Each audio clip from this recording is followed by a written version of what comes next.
Have you noticed some small pulls or nubby threads sticking out of your rug? Don't panic. Here's a short video talking about sprouting. No vegetables here, just good information on maintaining your investment. One of the techniques used in hand-knotted rug making is the addition of hand-spun wool. When you hand-spin wool, you are literally twisting the raw wool with one hand while spinning it onto a wheel with the other, thereby creating the yarn. Hand-spun wool gives a very nubby, textured finish, which is very popular in today's design mixture of antique and modern. It makes rugs look older because it's the old way of making rugs.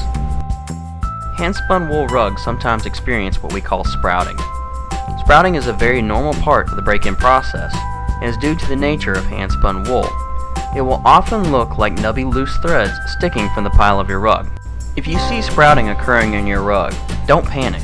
Your rug is not falling apart. Simply get a good, sharp pair of scissors and clip the loose fiber even with the top of the pile. Then just vacuum the leftovers.